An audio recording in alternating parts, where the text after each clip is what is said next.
Сиз дагы, мен дагы, башкалар дагы бир кездери мугалимдин колунан таалим тарбия билим алып, ушул деңгээлге жеткен инсандарданбыз. Жыл сайын Кыргызстанда 5 октябрь мугалимдердин күнү белгиленет. Бул жолу бул датадан биз аттап кете албай, мугалим тууралуу документалдуу баяныбызды сунуш кылабыз. Биздин оюбузча чыныгы мугалимдин жүзү Орозали Сайдылканов агайдай болуш керек.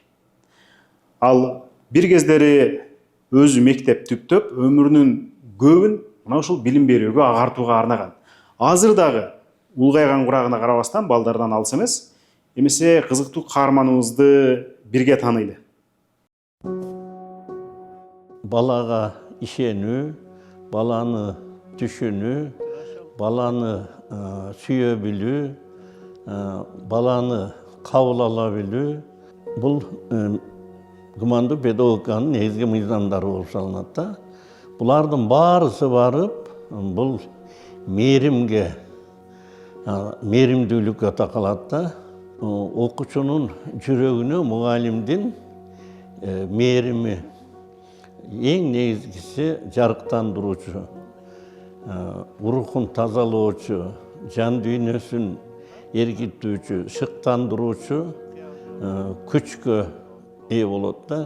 Бул баланын жетилишинин, өнүп өсүүсүнүн эң негизгиси күчү, түркүгү болуп саналат.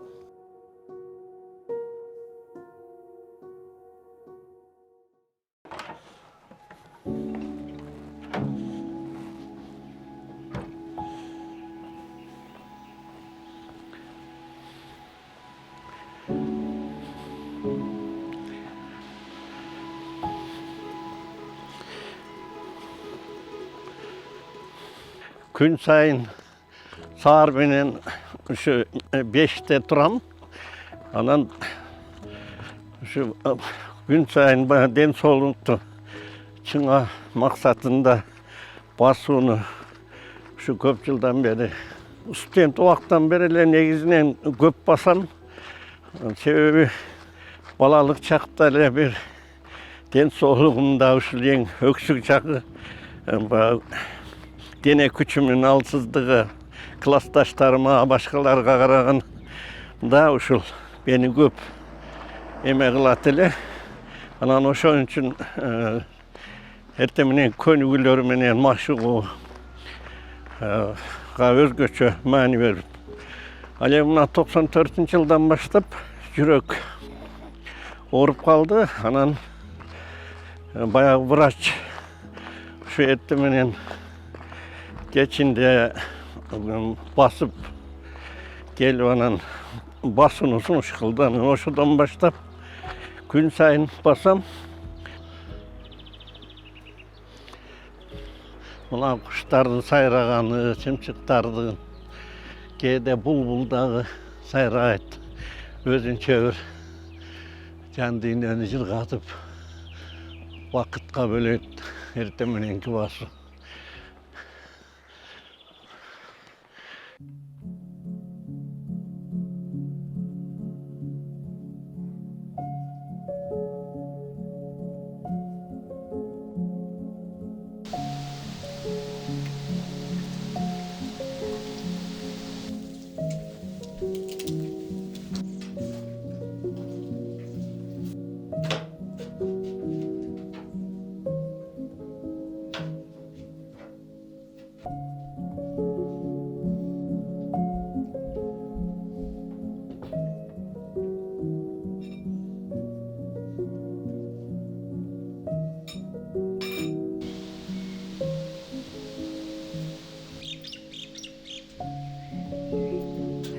Елу жылдан бeri Бәйбіше экөөбүз Этиш мектепке барабыз.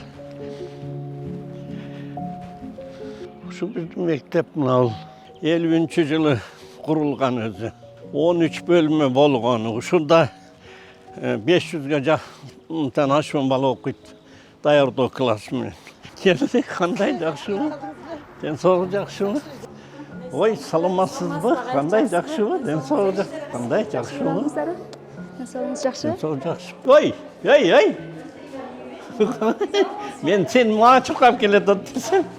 Oğlum gelip kaldınız. Geçip kaldım. Siz жаман сағындық ағай. Ha? Жақсы келіп алдыңыз ба? Жақсы, рахмат, жақсы.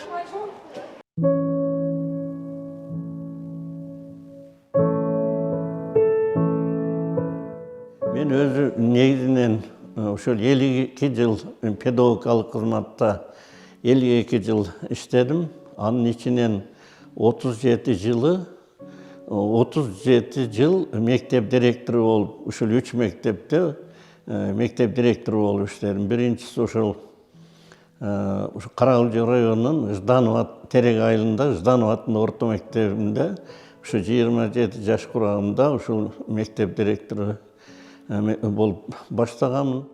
Мына ошентип мен биринчи алгач ошол ишими баштаганда ошо Жданов мектебинде ошол биринчи ата-энелердин, элдин баалуулуктарын эмнени ата-энелер, ошо эл эмнени баалуулук катары тутунушат.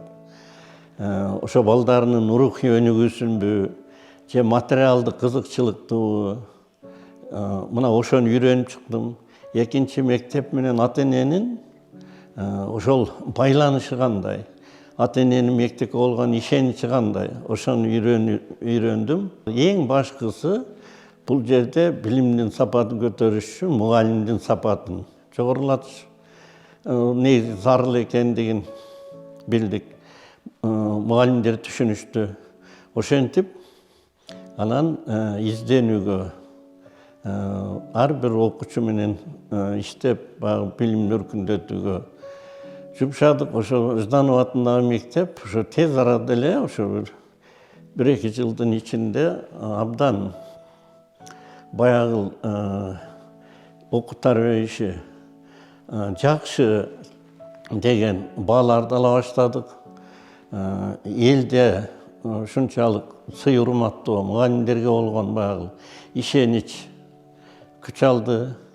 Мына ошентип ошол Жданов атындагы мектеби ал академиянын алдындагы, илимдер академиянын алдында педагогика психология кафедрасынын ошол таяныч мектебине жетиштик.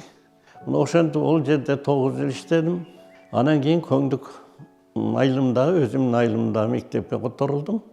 Анан кийин 90-чы жылдардан кийинки Кыргызстандагы Кырдаал баягы мурун коммунисттик идеология менен жашап келген, моралдык кодекске баш ийип келген эл 90-чы жылдан кийин баягы идеология жок калганда өлкөбүздө ошол жанагындай ташбоордук, мыкачылык, сөкүрлүк, жана спиртке менен ооругандардын көбөйүшү, сойкулук ошолор көбөйгөндө анан менде ой пайда болду. Канткенде эми ошол эме кылабыз, ушул жагдайдан чыгуу.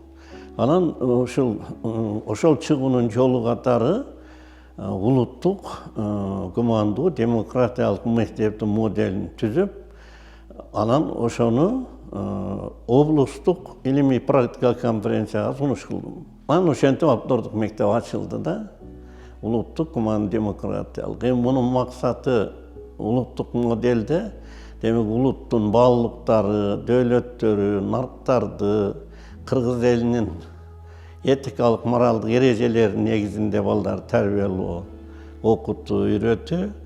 Ал эми командуу педагогикада ошол негизги максаты командуу педагогиканын балага инсан катары мамиле жасоо, баланын экологиясын сактоо, баланын чөйрөсүн гумандаштыруу, анан баланын табиятына, окуу тарбиясын баланын табиятына шайкеш уюштуруу, анан бала менен жекече мамиле жасоо, анан жиктештирип иштөө деген. Ал эми демократиялык дегенде балдардын өз алдынчалыгын, демилгелүүлүгүн, эркиндигин, баланын эркин ой жүгүртүүсүн, эркин көз караштарын билдирүүсүн өстүрүү максаттары коюлган. Анан ошо менен мына 90-чы жылдан баштап Mına 20 yılga çeyin oşol işlerim. 20 yılı Covid menen orup kalıp, anam bayağı densoluğuma oylanıştı, kulak jakşıp kaldı. Anam yaşımdan ile kolum titredi ele, bul kötörülüp ketti. Anan oşo pensiyaga çıktım. Hazır pensiyaga çıkkandan keyin dagı emi aptorduk programma baribir işlep turuş kerek, kıymıldap. Anan hazır emi sırttan bayağı ata-eneleri menen, okuçular menen, muallimler menen baylanışıp iştep atamda. Eme bayağı nasihatçı, kеңешçi katары hareket jasap atam.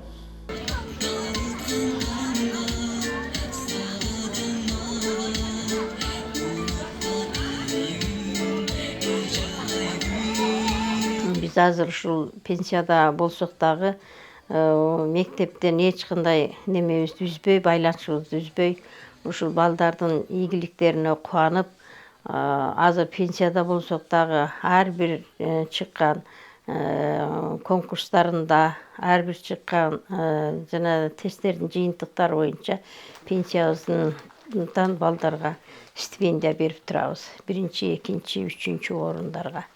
Мына бул да биздин ушул иштөө немебизде абдан көп кыйынчылыктар, тоскоолдуктар болду. Ошол тоскоолдуктарга дагы мындай мүчүп калбай, кыйналдык дебестен бардык күчүбүздү ушу элдин балдары жакшы болсо экен, биздин балдарыбыз кандай болсо ал балдар да ошондой билим алса экен деп.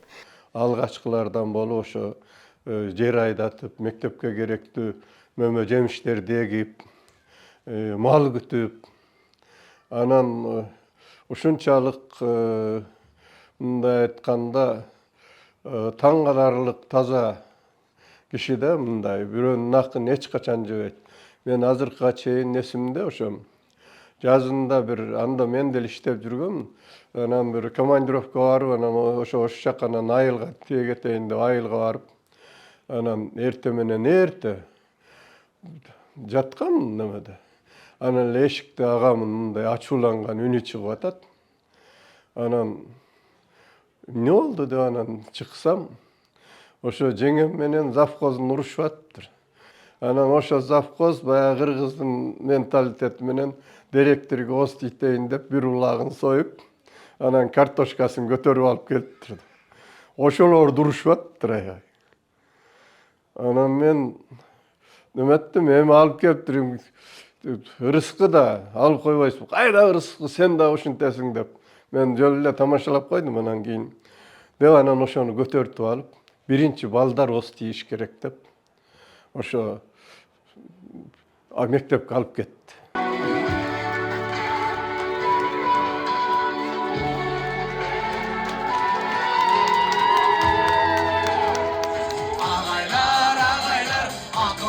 Şaştыңар, адам болсын деп жүріп, ағарған ғой чачыңар. Мектептеріммен оқытқан әжелерім, ағайларым, сіздерге башым иіп тәзім тұламын.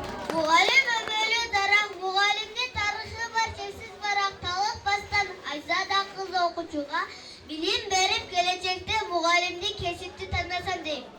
Біздің мектепте ошол мынау жалпы республикалык тест башталгандан бери бир дагы жолу башка мектептерди, ушу райондогу башка мектептерди эч качан биз алдыга салган жокпуз. Ар дайым биринчи орунду камсыз кылып келдик. Эң негизгиси баягы мугалимдерди сен мунуну жасайсың, сен мунуну жасайсың деп аларга жанакындай мажбурлоо жолу менен эч качан биз мындай буйрук бербейбиз. Алардын ар бир кафедра боюнча өздөрүнүн айлык, жылдык, жумалык пландары бар. Аларды жылдын башында түзүп беришет. Ошонун негизинде эле иштерди алып бара беребиз. Алардын жыйынтыктарын кайра жума сайын чыгарып, линейкада, анан кийин педагогикалык кеңешмелерде, директор алдындагы кеңешмелерде жарыялап, алардын ийгиликтерин көрсөтүп, кемчиликтерин жойгонго аракет кылабыз.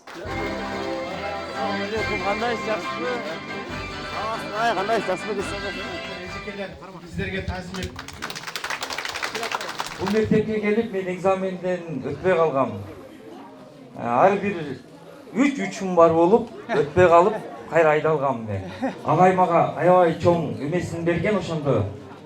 Шанс берген маға. Мен ағайдың ең сыйлаған еме, начар оқуған менен билимдүүнү бөлгөн эмес да. Бирде көрүп, балам окуйсуң сен деген. Сен окуп кетесиң, мен сага ишенем деген. Анам ушул мектепте келип мен окуп калдым. Кудай шүгүр Чыныгүл классташым айтып кетти, олимпиадага улан экөөбүз да барганбыз деп. Мен дагы барганым. Районго ушундай олимпиада болуп калганы менин такыр оюмда жок эле жүргөндө. Бұл мектепте башка мектептен айырмаланып, балага болгон ишеним, кызматташуу, билим берүү, баланы кандай болсо ошондой кабыл алуу деген принцип агайдын идеясы менен иштегенбиз.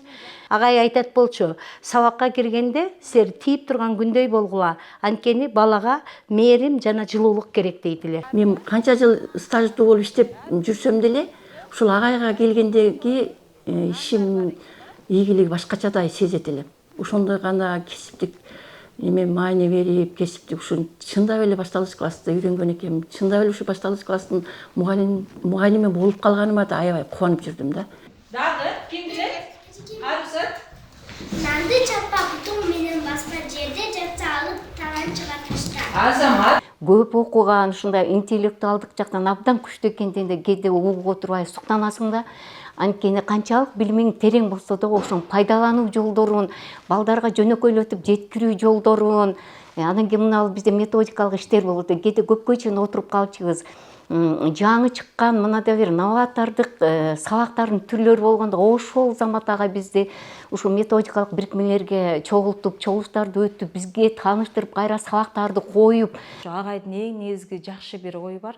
Мен күнүгө окуучунун кантип жүрөгүнөн түнөк табам, ушул көйгөйдүн негизинде келем деп айтат да. Анан ушул принцип акыркы күндөр менин принцибим болуп калды да. Агайдын ушунчалык мээримдүүлүгү, биз ошол сабактан кеч калып калганда ар бирибизди үйүбүзгө жеткирип чыккандыгы алигиче эсимде турат. Ушунчалык бир чоң мээрим тартуулаган, биз дүйнөгө болгон көз карашыбыз ушул агай аркылуу калыптанды деп дагы айта алам. Жаман окуучу болбойт, жаман мугалим болушу мүмкүн деп дайыма эле ушул күнгө чейин айтып келет да. Чындыгында эле ошондой.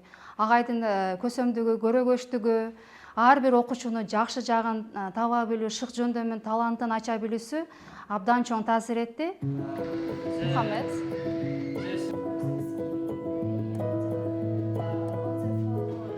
Өзү кичинесинен эле абдан чынчыл да. Ошо чынчылдыгы мына ушул немеге алып келди. Кара мектепте мен эми билим берүү тармагында иштеген кишимин. Мына экономика кыйын боло баштаганда ошо мектептин өзүнүн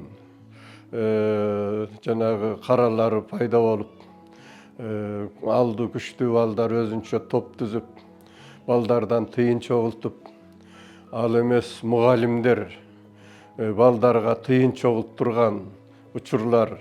Анан биз баарысын билебиз, мугалимдер бүтүрүү экзамендер үчүн сынактары бүтүрүүчүлөрдөн класс жетекчилерге, мектеп жетекчилерине белектер алып, ушундай учурлар болду. Бирок ошол мен билгенден балдардын, окуучулардын жанагы кара күчтөрү топтору болбогон бейбаш окуучулардын, анан кийин мугалимдердин жанагындай белектерди албаган мен билгенден бирден бир мектепти ушу агам түздү. Мынандай турмуштан мен ошол Көңдүк айылына директор болуп келдим да. Анан бир жолу чөптөн мугалимден кабар алып келейин окуучулардан деп чөпкө барсам, бир окуучу таштын үстүндө отурат, анан калган окуучулар баягы күлүп эме кылып атышат да. Анан барсам мугалим дароо эле мага айтты да, анау бала мукуратты мени. Жыланды мынандай кадимкидей белине курчанып, коя берип эметиптир да, анан аны карап балдар иштен калыптыр. Мугалим мени уруш эметет. Анан мен барып туруп анан баланы анан жанына бардым да. Барып анан кийин өзү дагы баягы шок балдар мен өзү табиятынан жакшы көрөм. Анан барып, анан баягы баладан уулум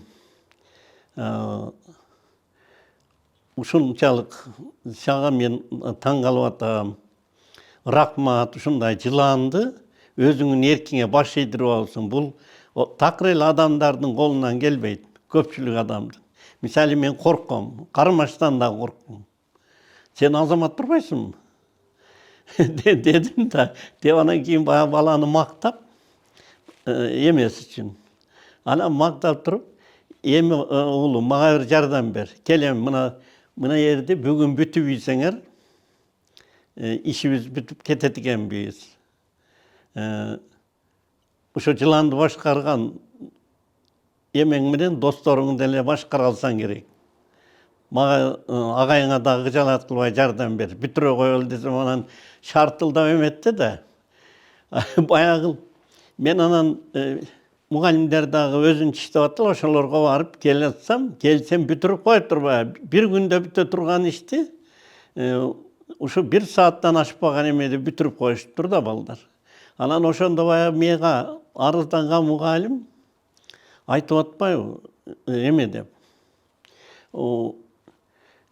Директор деп сиз деметет, бул бала ушундай экен деп. Анан мен айттым, маселе директорлукта эмес. Маселе ошо баланын жөндөмдүүлүгүндө болуп атат. Маселе биз ошо баланын жөндөмдүүлүгүнө ылайык, баланын күчүнө, мүмкүнчүлүгүнө, потенциалына ылайык мамиле жасабадан болуп калышы мүмкүн дедим да. Агай айтат эле, жөндөмсүз бала төрөлбөйт, табиятынан балдар жөндөмдүү төрөлөт. Аны ачыш мугалимдердин милдети деп көп айтат эле. Чындыгында ошондой экен. Мисалы кээ бир балдар окуудан жөндөмсүз болсо, ал башка предмет, бардык эле предметтерден жөндөмдүү боло бербейт экен.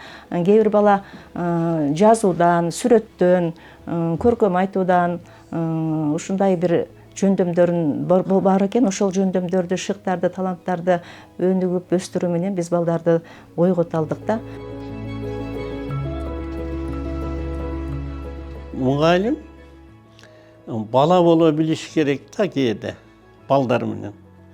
Балдардын алдында ошо балдардын менен өзүнүн балалык чагын, өзүнүн жаштык чагын эстеп, бала мүнөз болушу зарыл да. Ошондон балдар баягы эч качан мугалимге эме кылбайт да. Бала боло билүү касиети жетишсиздигинен көбүнчө жана педагогикалык трагедиялар келип чыгат да. Ошол 11-классты бүтүп, биздин үй бүлөбүздөгү олуттуу себептерге байланыштуу ата-энем менен Ошко бара албай калганымдан мени ушул Оразали Сайдылканов агайым өзү жетелеп алып, областка алып барып, ошо ОРТнын жыйынтыгынын негизинде биз университеттерге тапшырганбыз. Республиканский тесттерге бизди заранее эртең менен 7:30 туруп мектепке келип бизди аябай даярдаган. Жакшы жыйынтык алып, республикалык тесттердин жыйынтыгында дагы эң чоң балдарды биз алганбыз, ушу автордук мектептин бүтүрүүчүлөрү. 9-10 класстарда болсо керек, менин оюмча. Ошондо кайсы бир сабактан жакшы баал албай, ызаланып, ыйлап отурган убакта агай жаныма басып келип, балам, сен ыйлабагын, чөкпөгүн, сенин колуңан баары келет, сен окуп кетесиң, жакшы ийгиликтерди багынтасың деген өзүнүн мээримин төгүү менен айткан сөздөрү дале бүгүнгүгө чейин эсимде да. Агайдын идеясы адамгерчилиги, мээримдүүлүгү, балдарга берген билими, бир эле чогуу иштешкен кесиптештер эмес, тактап айтканда мугалимдерден гана эмес, агай окуткан окуучуларынан гана эмес, тактап айтканда жалпы санаалаштары, агай менен чогуу жүргөн катардагы эле адамдар, жарандар аркылуу коомго кеңири таралат деген ишеничтемин.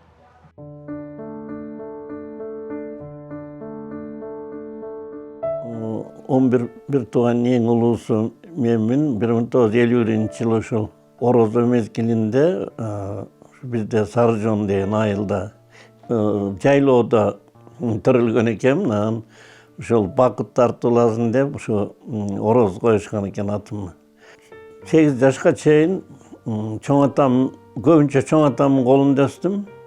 Чоң атам Нурмамат деп ошо элдик улуттук баалуулуктарды, дөөлөттөрдү, нарктарды абдан бекем сактаган, сөзгө чебер, руху баягы чалкыган көл сыяктуу ушунчалык көптү билген адам эле. Мага ошо кишинин баягы айтып берген жомоктору, насаат сөздөрү өтө чоң таасир этти. Балалык чакта ошол көп нерсе жүрөгүңдү уюп калат экен.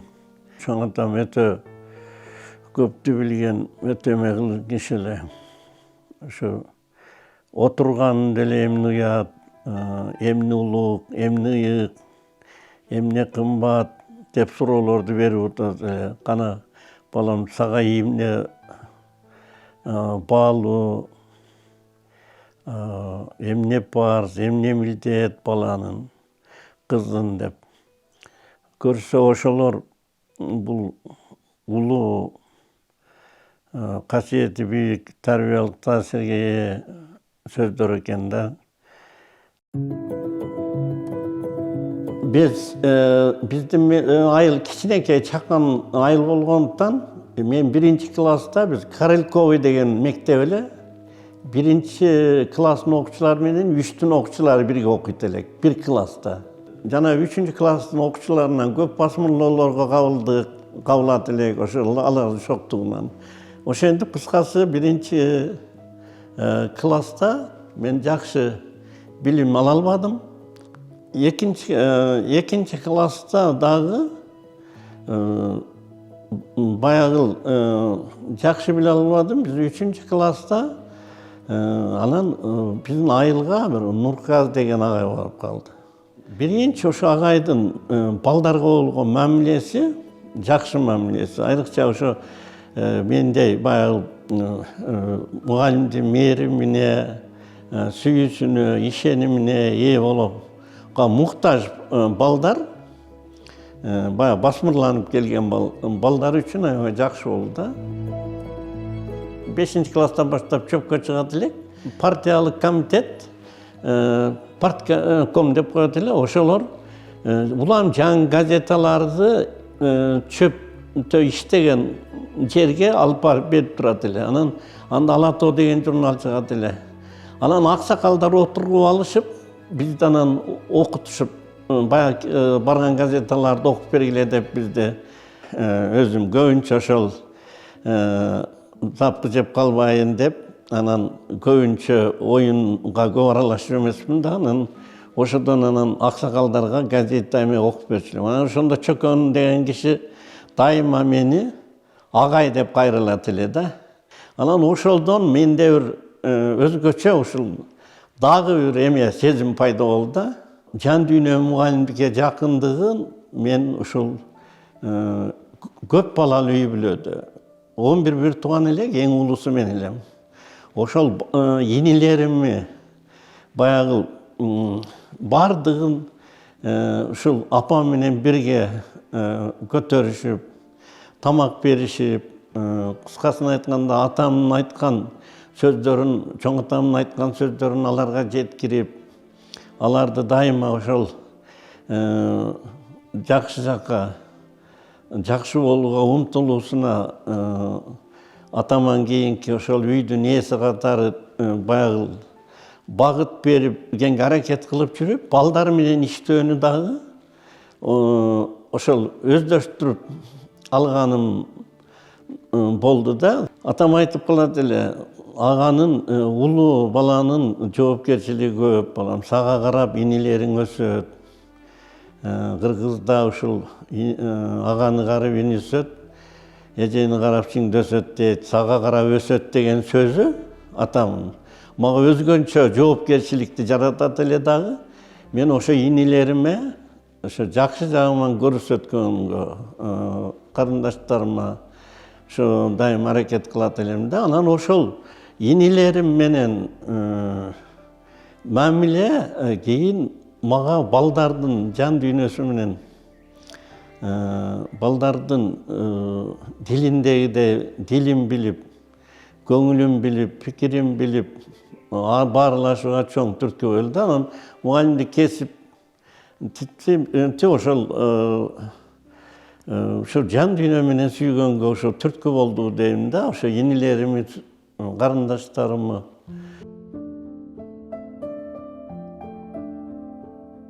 Атам бул өзү улуу атам экен, согуштун катышуусу, экинчи даражда даңк орденинин ээси. Көпчүлүк өмүрүн ушул айыл өкмөт, азыркы тил менен айтканда айыл өкмөтүнүн башчысы, мурун селолук советтин кеңешчиси. Атамдын өзгөчө касиети өтө кичпейил эле, өтө боорукер, өтө жумшак киши эле. Эл да ошол өтө ошо жумшактыгын, кичпейилдигин өтө улуу баалайт. Анан бул атам бир дагы бизге, балдарга жаман айткан жок да.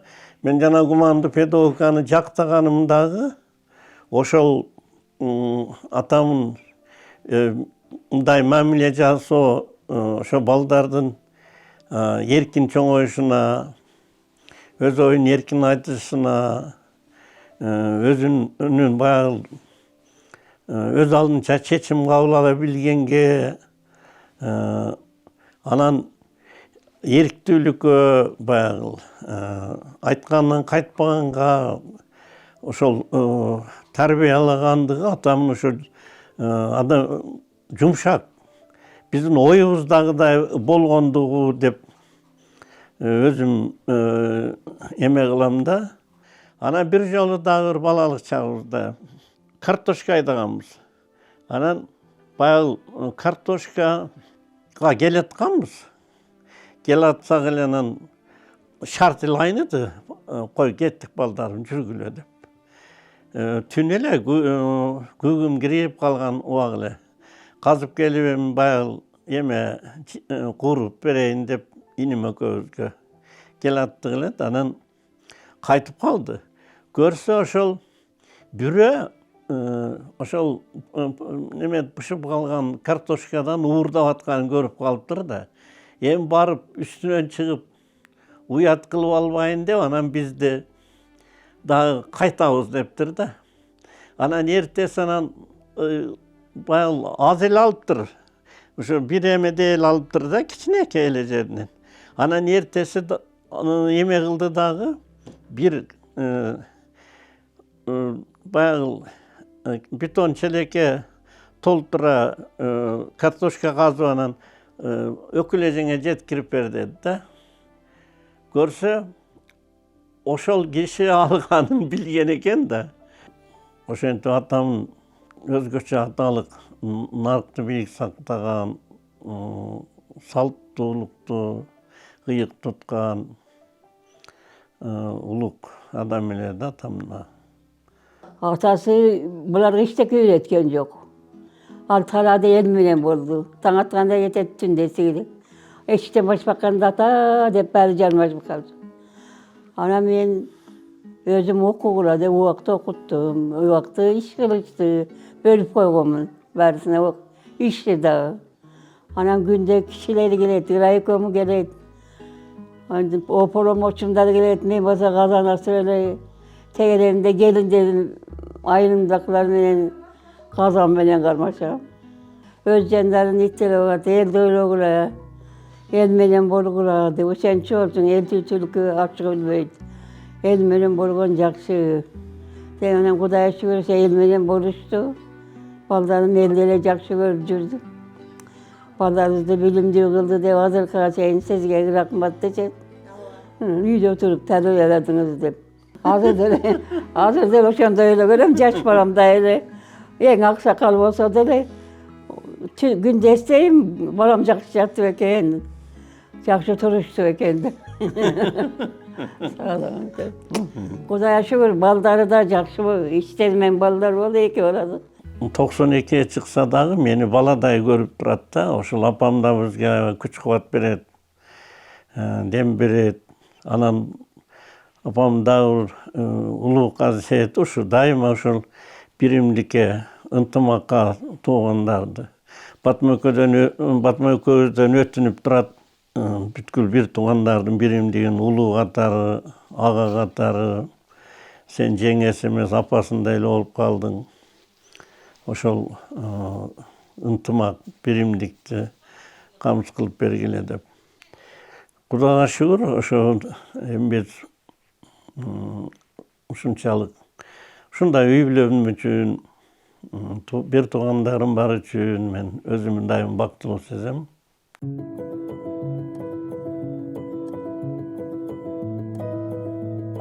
Анан мектепте жылдарда дагы ошол Батма açık aytalgаны немес эле, бирок баягы сезимди. Бирок анан баягы атамдар ушунчалык кыстаганда анан айттым дем, ушулдай мен жактырган кызым бар деп. Анан ошол Батма менин сунушуму четке какпай, анан макулдук берди. Анан Батма Көз анан үйлөнүп калдык. Ошондон баштап баягы менде бир уруху жогорку өзгөрүү болду да, эми ошол мурун өзүмү көбүнчө жанагындай алсыз сезип жүрсөм, башкача ошол мен да өзүмдөн баягы өзүмдө өзгөчө бир күч алгандай, кубат алгандай, жашоого бир өзгөчө көз караш пайда болду. Анан ошол менен менин жашоомдо ушул жаңы багыт, жаңы башталыш башталгандай болду да. Демек турмушка өзүмү баягы жеңүүчү катары, турмушта көп нерсе колуман келе тургандыгын далилдөөгө кириштим. Ошентип Батма Көз мына азыр 69-жылы үйлөнгөнбүз. Мына азыр 53 жыл мына бирге жашап атабыз. Мына менин ийгилигиме жетүүдө ушул байбичем ролу өтө зор. Себеби бир нерсеге берилип, идеяга берилип алган кишиде кээде көпчүлүк эме ошо түнү уйкусуз түндөрдө дагы бороруп эме кылып, анан директор убакта биз алайкы жолун ачар. Мен барып үйгө баргы чакты уктабай күтүп турат эле, эме кылып. Ошо жолдон сарсаң болуп, кээде тигил жана Разак дегенин тамашалап калат. Ошо дарысынан бери жеңем акам дарысынан бери өзүңүз деле ичсеңиз болбойбу, мына ишти алдыңызга коюп турат деп. Эми кээде баягы ишке алаксыганда дарыны деле унутуп калган күндөр болот. Ошондо бүт эстетип. Биз ушул жашоо жылдарыбызда экөөбүз тең мектепке бирдей иштедик. Жолдошум дагы, мен дагы ушул онду бүткөндө эле мектепке приказ берип, ошол боюнча мектепке орношуп калдык. Андан кийин окууга тапшырды. Бул ушундай окуду. Ал эми мен сырттан окудум. Ошентип бул бири-бирибизге эриш аркак болуп, балдарды тарбиялап, андан кийин ишибизде ушул уят болбойлу, кандай элге кызмат кыла алабыз, балдарды кантип тарбиялайбыз деп чогуу пикирлешип ушул иштерди аткарып келдик. Ушул 53 жылдын ичинде биз экөөбүз 50 жыл мектепти бирге иштедик. 6 балалуу болдук, 2 уул, 4 кызыбыз бар. Балдарыбыздын баардыгы жогорку билимдүү. Бизден негизги балдарыбызга бергенибиз ушу билим алсын деп окуу жайларга окуттук. Өзү 4 мугалимдик кесипти, 2 менеджер, экономист багытында окушту. Анан азыр 20 неберебиз, 3 чебиребиз бар.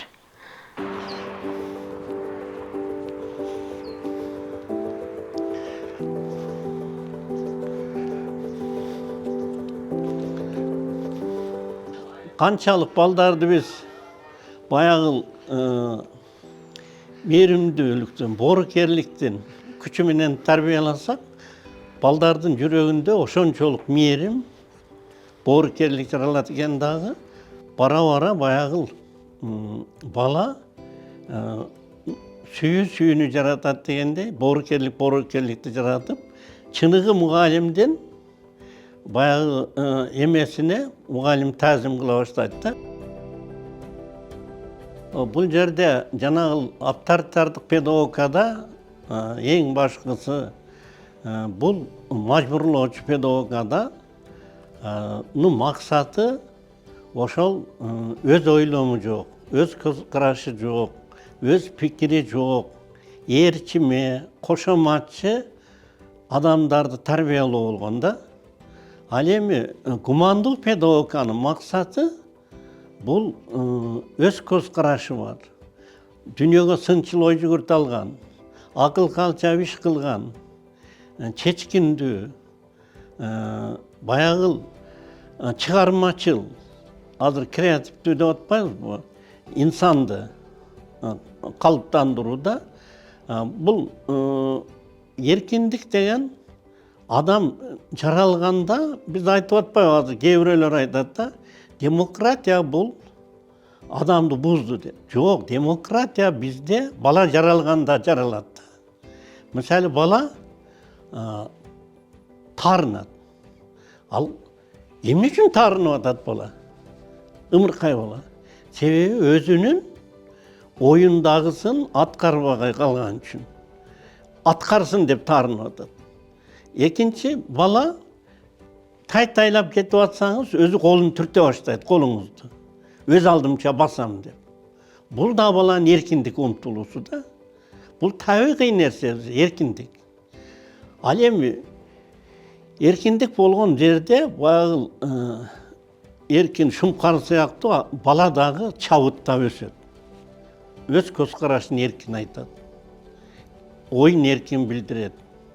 Себеби ал айланасында ошол мугалим, эркин мугалим турганын билет да, оюн ызаттаган, дилин ызаттаган, пикирин ызаттаган, кичине жаңылган үчүн тилдебеген мугалим турганын билет. Ошон үчүн бала баягы гумандык педагогика бул баланы өнүктүрүүчү педагогика, чыгармачылыгын арттыруучу педагогика да. Эркиндик бул баягы тузакка кушкан түшкөн кушка окшош да, эми эрксиздик. Себеби ал ойлоно албайт. Эркин көз карашын айта албайт. Ошон үчүн бизде гумандык педагогиканын башкы максаты ошо. Биздеги баланын өспөй атканынын эң башкы себеби Кыргызстанда билим берүү начар дейбиз. А эмне үчүн? Бир гана ушу аны жакшыртуу үчүн биз балага гумандуу мамилеге өтүшүбүз керек да. Эгерде ошо балага биз канчалык гумандуу мамиле жасасак, балага өз алдынчалык берсек, өз алдынча ой жүгүртө алса, өзүн өзү баалай алса, өзүн өзү көзөмөлдөй алса, өзүн өзү аныктай алса, өзүн өзү өркүндөтө алса, демек бала эркин адам. ошого шарт түзүү зарыл да.